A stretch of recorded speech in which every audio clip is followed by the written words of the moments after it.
Namaste and welcome. Rebecca Yoga Fae here with your weekly magical guidance. I just wanted to jump on. I haven't managed to do any of these for a couple of weeks. I'm just being joined by my little dog Callie. And yeah, I wanted to do a little bit of a magical guidance video because we have the full moon in Aries this evening. It's quite a powerful one. Did a lovely yoga workshop based around that energy yesterday, and it was really powerful, really lovely to be there and spend time with everyone who came. So if you're one of those people that are watching this video now, thank you so much for being there. It was amazing. So yeah, it was just a little bit of guidance around that full moon. Aries is the first sign of the zodiac, which means that it's an initiative sign. It will initiate new beginnings. And although we don't kind of focus on intentions or new beginnings at a full moon because we're halfway through the moon cycle, it's something that we can bring in here because of that Aries energy.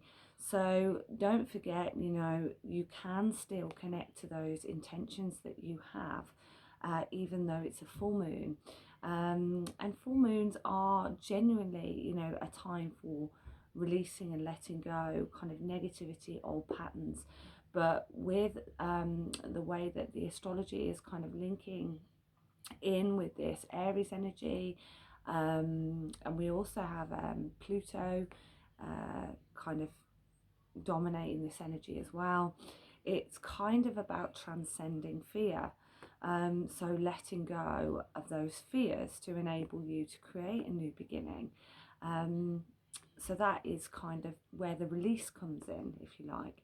And to do that, you can meditate, you can connect to your true self, which is another aspect of this full moon. It's all about finding who you really are. And Aries is a great sign for that, because Aries is quite a strong individual who kind of knows exactly who they are and why they are here. So you can connect to that energy and use it to find your true self. And when you do that, you can release any fears surrounding that. There's also obviously the opposition of the sun sign of Libra, which is still a lovely sign to work with, and both of them coming together is nice.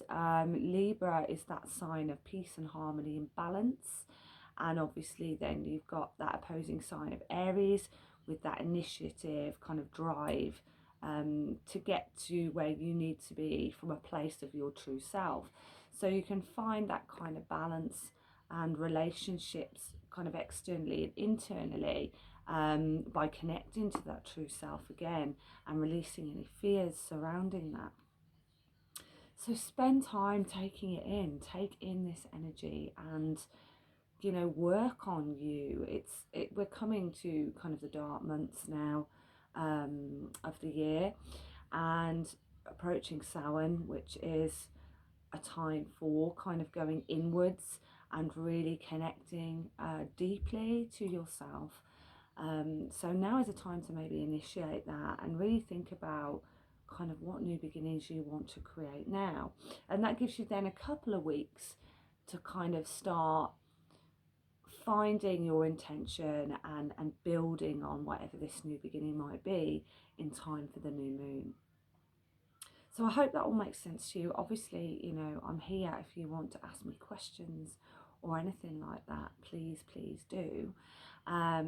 In yoga classes this week, we obviously always link to that energy of the moon, and I think we'll still be working with that power of that Aries energy at the beginning of the week, and then as the moon kind of moves through the zodiac, we'll be changing classes and doing a little bit more stuff to connect with those energies.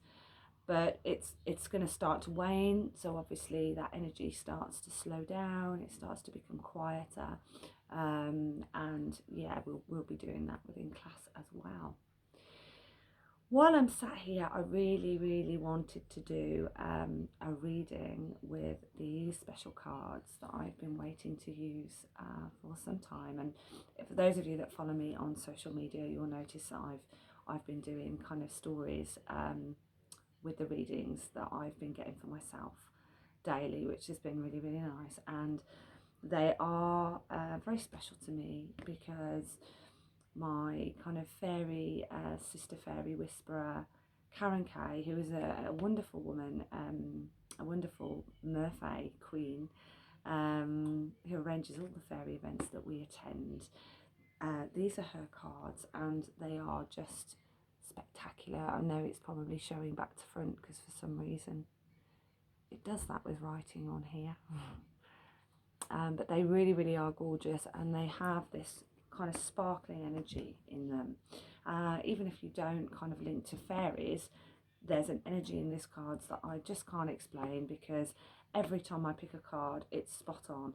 Every time I pick a card, and I'm maybe not listening like I should be, I end up picking the same card again and again and again until the message kind of sinks in, and then yeah, they move on and they bring me whatever guidance I need.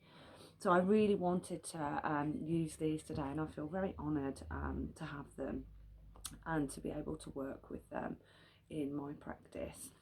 So I'm going to do a little reading just to pick one card for us to give us the energy for this week and the guidance that we need.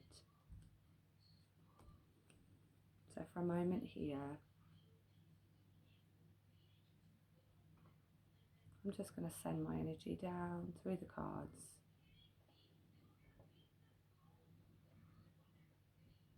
Asking the fairies for guidance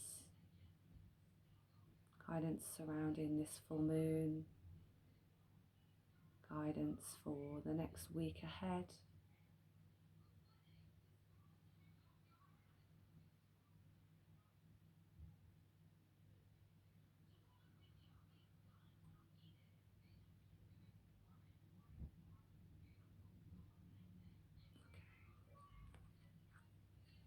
Having connected, I'm just going to give the cards a bit of a shuffle. And to be honest, it's usually always pretty apparent which card I need to take. I know when Karen shuffles her cards, they jump out at her. They don't tend to do that with me, but they do have a bit of a liveliness about them, in that I'll just know exactly, like I do now, it's that one, which one I'm meant to have. So let's see what we get here. There we go. Just pop those away. Okay, so our guidance for this week, for this full moon energy as well. I can't wait to share this. How funny. It's moon energy.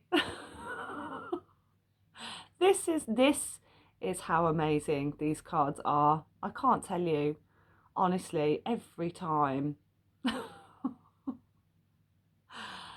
So we're already linking to this moon energy. We've just been talking about it lots. But what it's saying here is surrender to the natural ebb and flow of life. If you're feeling confused, this fairy comes to calm emotions and reassure you that peace of mind is possible. And obviously, as the moon is full, emotions can always be a little bit more heightened. So this card comes around, I think, as well, to give you that awareness of your own emotions here, and link to that, so that you don't kind of allow them to become too heightened, so that you can't control them anymore. The current moon energy is there, and we need to use it in a very kind of positive way. And we can do that by spending time with ourselves. And you know, if you do connect to the fairies, this moon fairy is there. You know, she's there to surround you and give you support and guidance where you need it. Wow. Still can't get over that. That's just, yeah, that's how amazing these cards are. So Karen, if you're watching, wow, thank you so much. And everybody else, I hope you have a really magical week. Just embrace this energy. think about how you can work with these moon phases and how that can kind of support you in life. Obviously I'll be putting my updates on for classes this week. Slight change on Friday as I'm off to Glastonbury for the weekend, yay. But yeah, just keep a lookout if you're attending my classes this week, and have a magical week as always. I will see you soon. Thank you. Bye.